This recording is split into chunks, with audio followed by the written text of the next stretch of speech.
तो दोस्तों अब हम बात करेंगे साइंट डीएलएम लिमिटेड की, जिसका क्वार्टर थ्री का रिजल्ट कंपनी ने आज डिक्लेयर कर दिया है। तो चेक करते हैं कंपनी का क्वार्टर थ्री का रिजल्ट कैसा है, पर उससे पहले चेक करते हैं कंपनी के फंडामेंटल्स। अगर बात करें दोस्तों कंपनी के मार्केट कैप की, तो कंपनी का मार्केट कैप है 5142 करोड़, जो कि एक स्मॉल कैप कंपनी है। उसके बाद बात करें कंपनी की पीई रेशो की, तो कंपनी की प्राइस टू अर्निंग रेशो है 101, जो कि देखने में काफी ज्यादा ओवर वैल्यू लगती है, पर फिर भी चेक करेंगे इसके पीएस के साथ कंपेरिजन में कि कंपनी की वैल्यूएशन कहां स्टैंड करती है। उसके बाद बात करें दोस्तों आरओसीई की, रिटर्न ऑन कैपिटल एम्प्लॉयड, वो है दोस्तों 15.6%, जो कि एक ठीक ठाक आरओसी हम कह सकते हैं। उसके बाद बात करें दोस्तों आरओआईसी की, रिटर्न ऑन इन्वेस्टेड कैपिटल, वो भी है दोस्तों 11.6%, जो कि एक एवरेज आरओआईसी कह सकते हैं। उसके बाद बात करें दोस्तों कंपनी की डेट टू इक्विटी की, तो कंपनी की डेट टू इक्विटी है दोस्तों 0.32, तो कंपनी के ऊपर डेट कोई बहुत ज़्यादा नहीं है, इसलिए कोई चिंता की बात नहीं है। अगर बात करें दोस्तों कंपनी की प्रमोटर होल्डिंग की, तो प्रमोटर होल्डिंग है दोस्तों यहाँ पर 66.7%, जो कि एक अच्छी प्रमोटर होल्डिंग है। तो ओवरऑल बात करेंगे दोस्तों कंपनी के फंडामेंटल्स की, तो कंपनी के फंडामेंटल्स एवरेज हैं। उसके बाद दोस्तों देख लेते हैं कंपनी की वैल्यूएशन और कंपैरिजन करते हैं उसी के सेक्टर की टॉप कंपनीज के साथ।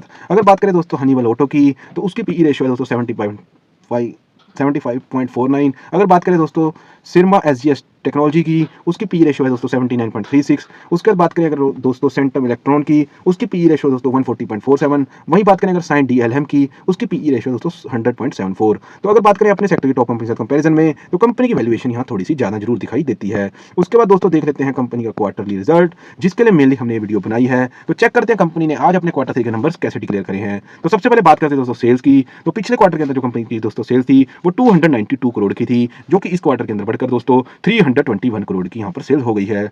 तो क्वार्टर ऑन क्वार्टर दोस्तों यहाँ सेल्स में ग्रोथ देखने को मिली है। क्या सेल के साथ साथ कंपनी नेट प्रॉफिट में भी ग्रोथ दिखाई है? तो बिल्कुल दोस्तों यहाँ कंपनी ने सेल के साथ साथ नेट प्रॉफिट में भी ग्रोथ दिखा दी है, जो कि 15 करोड़ से बढ़कर 18 करोड़ का नेट प्रॉफिट यहाँ पर हो गया है। तो क्वार्टर ऑन क्वार्टर अगर कंपनी के रिजल्ट की बात करें, तो यहाँ पर कंपनी ने ग्रोथ दिखाई है। उसका दोस्तों चेक कर लेते हैं कंपनी का year on year quarter result, तो देखते हैं कंपनी ने वहाँ कैसी परफॉर्मेंस दिखाई है। अगर दोस्तों बात करें सेल्स की, तो पिछले साल इसी क्वार्टर के अंदर कंपनी जो सेल्स करी थी वो 214 करोड़ की करी थी, जो इस साल इस क्वार्टर के अंदर दोस्तों बढ़कर 321 करोड़ की हो गई है। तो दोस्तों क्वार्टर भी कंपनी ने सेल्स में एक अच्छी जंप दिखाई है। वहीं ईयर ऑन ईयर भी कंपनी ने क्वार्टरली यहाँ सेल्स में जंप दिखाई है। इसका दोस्तों देख लेते हैं क्या कंपनी ने year on year net profit में भी जंप दिखाई है। तो हाँ दोस्तों यहाँ कंपनी ने year on year net profit में भी जंप दिखा दी है, जो कि 6 करोड़ से बढ़कर 18 करोड़ नेट प्रॉफिट क्वार्टरली यहाँ पर रहा है ईयर ऑन ईयर। तो ओवरऑल दोस्तों बात करूं इस रिजल्ट की, क्वार्टर थ्री के नंबर्स की, तो क्वार्टर थ्री का रिजल्ट कंपनी ने बहुत ही ज्यादा शानदार और पॉजिटिव यहाँ पर पेश किया है। क्वार्टर ऑन क्वार्टर भी यहाँ सेल्स के अंदर ग्रोथ दिखाई है, ईयर ऑन ईयर भी क्वार्टरली यहाँ सेल्स में ग्रोथ दिखाई है, क्वार्टर ऑन क्वार्टर भी नेट प्रॉफिट में कंपनी ने ग्रोथ दिखाई है, और ईयर ऑन ईयर भी क्वार्टरली नेट प्रॉफिट में ग्रोथ यहाँ पर कंपनी ने दिखा दी है।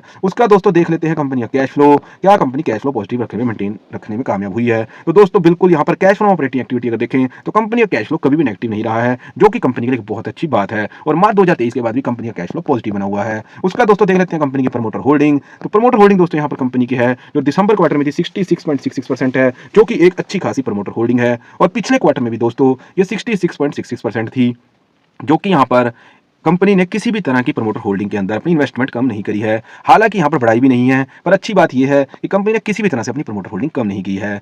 उसके बाद अगर ओवरऑल बात करें दोस्तों, तो कंपनी के जो फंडामेंटल्स हैं, कंपनी के फंडामेंटल्स एवरेज हैं। अगर बात करें दोस्तों वैल्यूएशन की, वैल्यूएशन अपने सेक्टर की टॉप कंपनीज के कंपैरिजन में थोड़ी सी ज्यादा है। उसके बाद बात करें दोस्तों बुक वैल्यू की, तो पिछले साल के मुकाबले इस साल कंपनी ने बुक वैल्यू में ग्रोथ दिखाई है। उसके बाद बात करें दोस्तों क्वार्टर थ्री के नंबर्स की, तो क्वार्टर थ्री का रिजल्ट दोस्तों काफी ज्यादा पॉजिटिव और बढ़िया रिजल्ट यहाँ पर कंपनी ने पेश किया है। क्वार्टर ऑन क्वार्टर भी कंपनी सेल्स में ग्रोथ दिखाई है, ईयर ऑन ईयर भी क्वार्टरली कंपनी सेल्स में ग्रोथ दिखाई है, क्वार्टर ऑन क्वार्टर भी कंपनी नेट प्रॉफिट में ग्रोथ दिखाई है, और ईयर ऑन ईयर भी क्वार्टरली नेट प्रॉफिट में यहाँ ग्रोथ दिखाई है। उसके बाद अगर दोस्तों बात करें कंपनी के कैश फ्लो की, तो कैश फ्लो भी कंपनी का पॉजिटिव है। उसके बाद बात करें दोस्तों प्रमोटर होल्डिंग की, तो प्रमोटर होल्डिंग में भी किसी भी तरह से प्रमोटर्स ने अपनी होल्डिंग को कम नहीं किया है, जो कि इन्वेस्टर्स के लिए अच्छी बात है। तो ओवरऑल दोस्तों ये था एनालिसिस मेरा साइंट डीएलएम लिमिटेड कंपनी का क्वार्टर थ्री रिजल्ट का। बाकी आपको मेरी वीडियो कैसी लगी आप हमें कमेंट सेक्शन में बता सकते हैं। अगर दोस्तों आपको वीडियो अच्छी लगी तो मेरी वीडियो को लाइक करें, और आगे भी आप हर कंपनी का ऐसी क्वार्टरली सही एनालिसिस देखना चाहते हैं तो मेरे चैनल को सब्सक्राइब करें। Thank you very much.